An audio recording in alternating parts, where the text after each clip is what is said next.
So you've Googled how to start playing golf.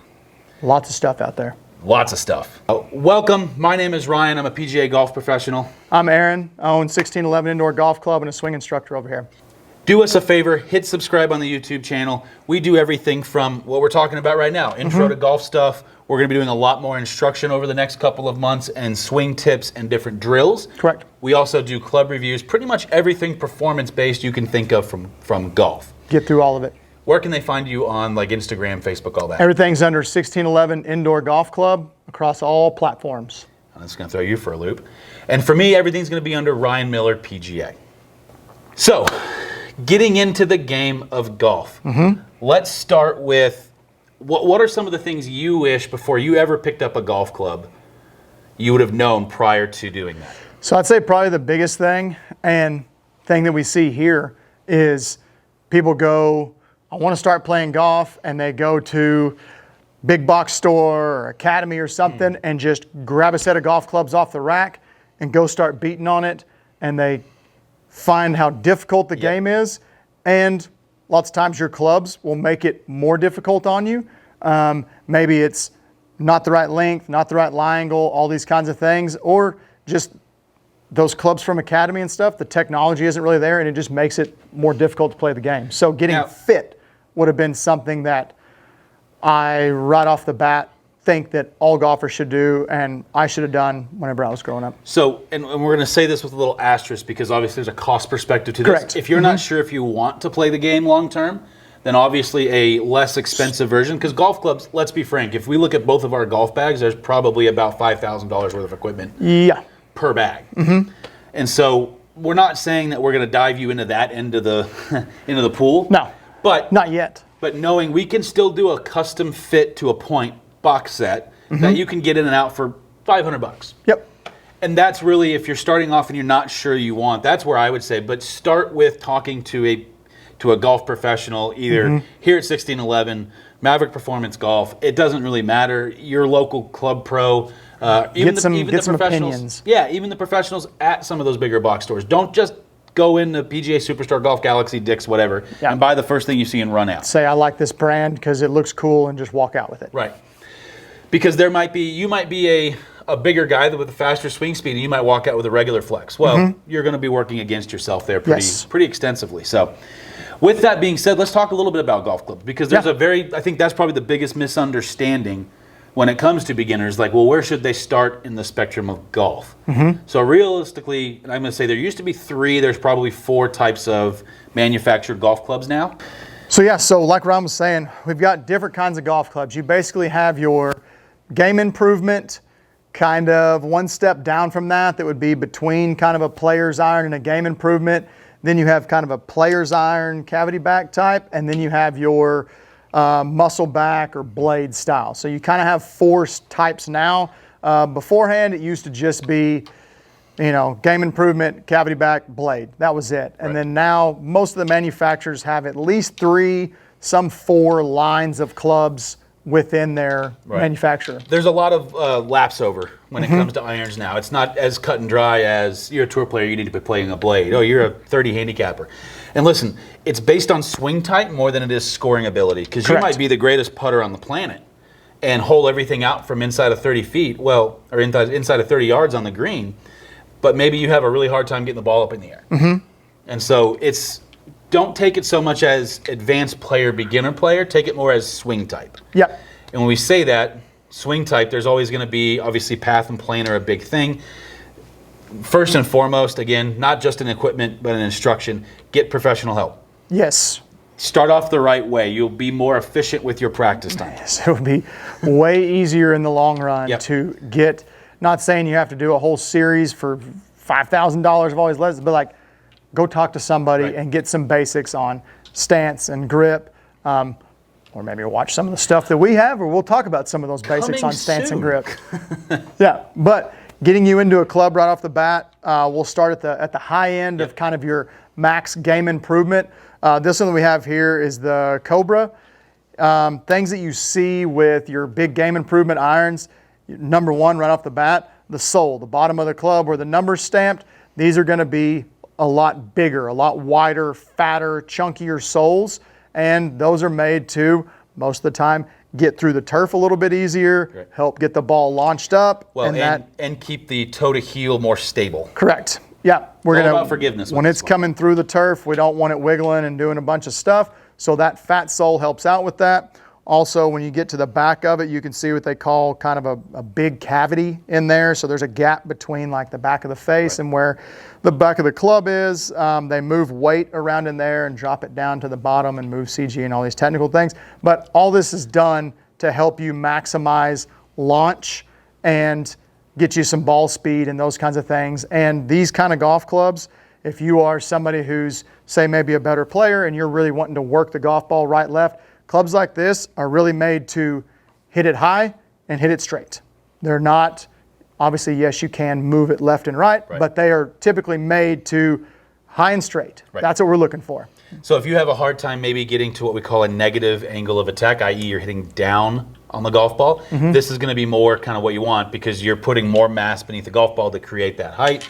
And like Aaron said, the forgiveness, because of how the cavity back works, because you're not going to hit the same spot on the golf club every single time as a beginner, you'll get a more consistent flight with something like that. Yep. Now you also have to be okay with a very thick top line looking down. So if you've played for a while, which you're probably not watching this video, but it'll be a little bit more awkward. So now this is a newer kind of, and I say newer, the last 5 or 6 years, this club has been introduced, this type of club has been introduced into the golfing world. So it's similar ideas to the kind of true game improvement thick sole. This still has a thick sole, but this is going to be your hollow body design. Yeah, so it's forged face. The inside of it is hollow.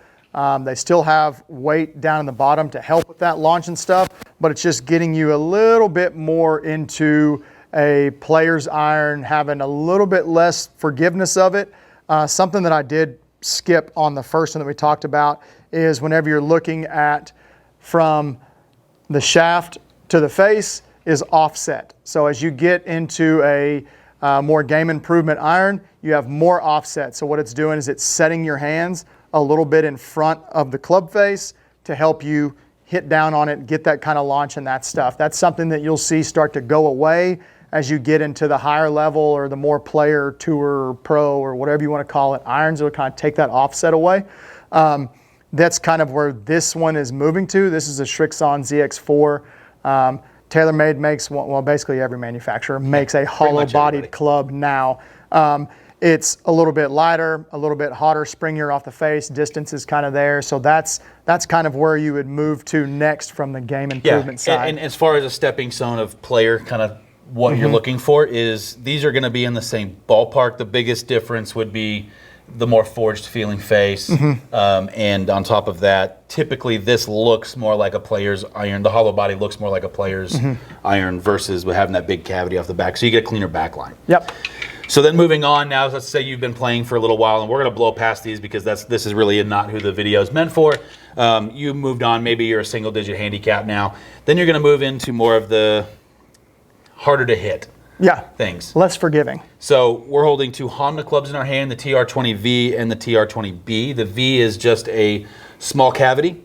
So small cavity, a little bit of perimeter weighting to help make that sweet spot just a little bigger, and a little bit more mass beneath the golf ball for just a little help in launch. Yep. This is one of those clubs, though, that you need to start hitting. If you're not hitting the center of the club pretty consistently, you need to scooch on back up the line a little bit. Yeah. You will not get, this when we talked about launch and distance and that kind of stuff, as you miss these kinds of clubs on the face, your distance is going to be coming backwards. You will not see the same distance, the same pop, the same ball speed, launch, all that stuff, as you miss the face on these type of golf clubs. And on top of that, in addition to that, when you want to, say, shape a shot, so say you're behind a tree and you want to move that ball pretty hard right to left, you're going to have a harder time doing that with the game improvement stuff.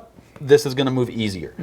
So if you're at that point in your golfing career that you're starting to advance to where you want to start hitting different types of shots. Yeah, start controlling the club face and doing some different stuff. We're not again, we're trying not to talk, high score versus low score here, high handicap versus low handicap. It's consistency. It's consistency, right. And then the one that almost no one plays anymore, the blades. The blade is literally a hunk of metal. Smallest, least forgiving, smallest sweet spot. it will move the most off of your strike, and I say that in terms of hitting it left and right and putting curvature on the golf ball. Thinnest sole, least amount of offset. Yeah. Yeah, it's just... Not even PGA Tour professionals play these half the time anymore. Talking about like the Srixon line, the ZX7 would be the player's cavity, essentially this. And that's the most popular iron on tour with a few other ones. There are some blades out there, but it's really, really rare. So. Yeah, I mean, look at my comparison is Ricky Fowler came out with those Rev 33s, and they are currently not in his bag anymore because they look and feel great, and if you hit them on the sweet spot, but the problem is hitting them on the sweet spot. You cannot miss the sweet spot. It is tiny. Yeah. So that's golf clubs. That's kind of equipment. You know, that's irons. Drivers kind of have the same thing. So just talk to a professional. Yeah, go from there. Different size heads, shafts, all that kind of stuff. Right. We're not going to dive into that, but you definitely, when we talk about getting fit, shaft is a big deal, making sure it matches your swing speed, your release, all that kind of stuff. Sure. So let's move into golf balls just a little bit, and we're not necessarily going to show them. I mean, listen, you want something that feels okay, that also gets a little bit of distance, because you want something that's a little more forgiving. There are legal and illegal golf balls, so just be a little careful if you're looking to do anything. Yeah. Listen, if you're a beginner and you want to play an illegal golf ball that helps straighten it, go for it. Yeah. Right? If that makes you feel better about it, it's gonna feel weird. But as a beginner, you might not know what that feels supposed to be like. Personally, I would tell you to go to like a Srixon soft feel. Callaway Super Soft, any of those soft golf balls, because typically whenever you're starting out, your swing speeds are not that high. If you take a golf ball like a Bridgestone X or Pro V1X, any of those kind of tour style golf balls, they're going to be a little harder, and you're not going to compress them as much. Right. You're going to get kind of wild spins, side spins, and as you're hitting it with your with your driver, and really the big ones are like your chip shots and wedges and those things. The ball's just not going to spin, and it's going to be shooting off the green. So you want something that's soft. It's kind of like going with a blade right out of the gates. You're working against what you're trying to do. Pick something that's a little easier to work with, and that's going to be that kind of soft, that super soft range from Callaway. Yeah. I forget what Titleist calls theirs now, but Velocity. Velocity. Yeah. Srixon soft feel. Yeah, Bridgestone makes the E12 contact. Yep. All those. Any of those golf balls are going to be, plus on top of that too, let's be honest, if you go play golf for the first time, you're probably going to lose a few golf balls. Yeah, you don't want to spend a bunch of money on it. And a Pro V1 right now, subtotal before tax, goes for I believe $52. It might be $54. That's too much. Whereas a box of super softs I think are $19.99. Yeah, you can go to any big box store. Heck, Walmart now sells all of your Callaways and your Titleist, those ones that are that kind of golf ball that you'd want.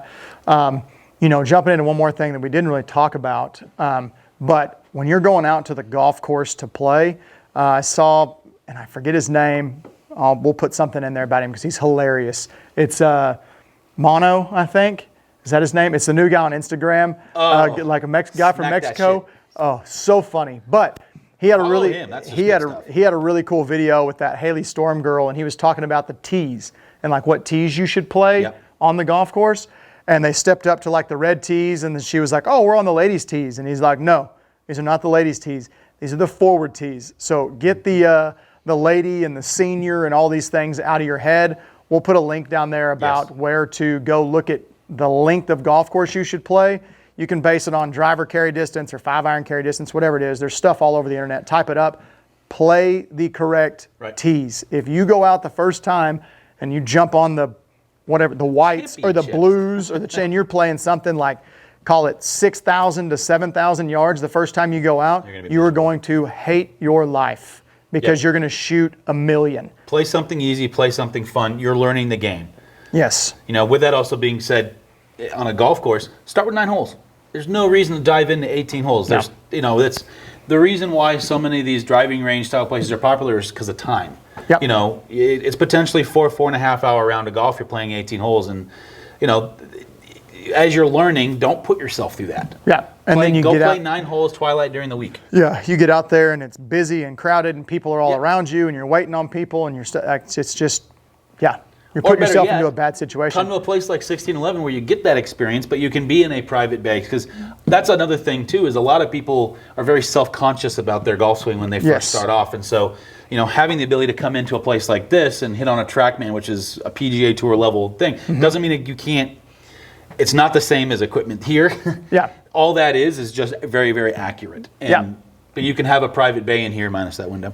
Yeah, and you don't have the stress of somebody hounding you, people walking up behind you, playing with people you don't know, all these things. It's just all you need to do, and really I think the whole point of all this is to give yourself the best opportunity to get better.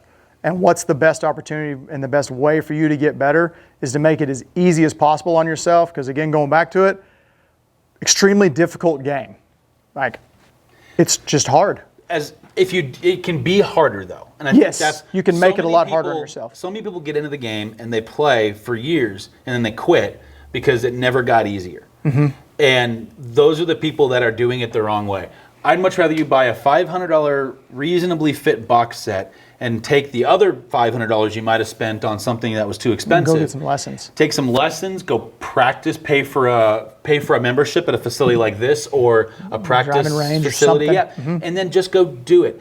The biggest thing that as instructors, and I'm going to speak for myself because I don't know if you hear this or not, is people get so upset with themselves, upset with other people around them on the golf course. Yeah. It's a very big problem in the game. This is supposed to be fun. Yeah. So do whatever you need to do to make golf fun. Yep. It's almost like when we're working with juniors, almost every lesson and drill is based around a game of some kind. Because we want those kids to have fun and draw with it. Just because you might be an adult starting, and maybe you are a kid starting off, in which case, hopefully you didn't check the terms and conditions or your parents are letting you watch.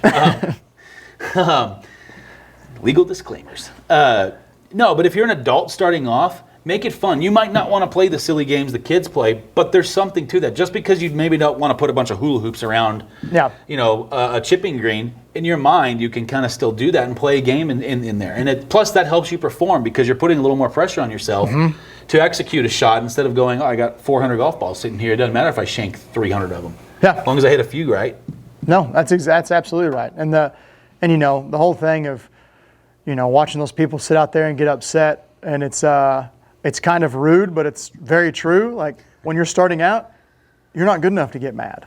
Like, don't get that upset. I'm not good enough to get mad. Yeah, you haven't put in near enough time to get upset. A tour player, they should get upset. They put in a lot of time. Well, and it's their job. They expect to make money at it, whereas we're not expecting a beginner to make money. It's a recreational hobby. Yeah. This is not, I want to make $100,000 this year off of it. I mean, there's guys on the Corn Ferry Tour, and again, if you're a beginner, you don't know what that is, that'd be the tour right beneath the PGA, that if they broke even in a year, they'd be thrilled. Yeah. But that's their job. They're practicing 10 to 12 hours a day. They're working out. They're eating right. Well, not all of them. Most of them. Most of them. And the tour guys, that's their job. They practice every week. They're in golf tournaments. They play in more tournaments than you even realize. Yeah. And this is meant to be a recreational thing for you. So have fun with the game. The second it becomes not fun, reassess. Yes. What will it take to make it fun? I'm not saying quit, but adjust. Yep. So that's our first little dive in this series, just talking about getting cranked up. Yeah, do us a favor. If you have questions on getting into the game of golf before you ever actually even show up at a golf store, a golf course, anything, please leave a comment, ask the questions. Ask the questions for sure. We will both do a good job on each channel to make sure that we answer questions on this video for an extended period of time. I know I'm bad about after about a month, I kind of move on because we produce 2 videos a week most weeks, barring travel and schedules. Yeah. But we want to help people get better. With that being said, too, the next video is coming out, and what I'm probably going to do, and I'm not going to speak for you, is once a week we'll have an introduction to beginner golf, and then the other video will be more of our normal things. Mondays is whenever I'll typically be posting those. Yeah, there you go. So follow along if you want to watch those before you get into it, or if you want private instruction if you're here in Fort Worth. I know I do virtual. I'm not sure if you're there yet or not. I'm on the cusp of it. So you can schedule virtual golf lessons or virtual, and they are, for me, they are a little bit cheaper than in person just because it's, we're not having to do as much. But golf is an amazing, amazing sport. It's a great sport. It's a lifelong. It's really the only sport you can play for a lifetime. My dad Football, basketball, baseball. There's going to come a time that you cannot do that anymore. Yep. My dad is 75, and we played Pinehurst, and he walked it a couple of weeks ago. Dad's 73 and plays golf 3 days a week. There you go. So do us a favor. Make sure to hit subscribe and then ring that bell. Can't believe I'm actually saying that out loud. That's important because as we post these beginner lessons, you We'll will get out actually there be more. notified when they come out so that you can kind of jump on the betterment of your golf game. Yep. Now, the ultimate goal is we're also going to continue on with more intermediate and advanced golf lessons. Yeah, getting into more instruction stuff. Right. So if you're a beginner, welcome. If you're an advanced player, hold tight. Yeah. Wait. Thank you all for checking in. See you in the next lesson. Absolutely. Our first lesson, next lesson. Sure. That one too. lesson.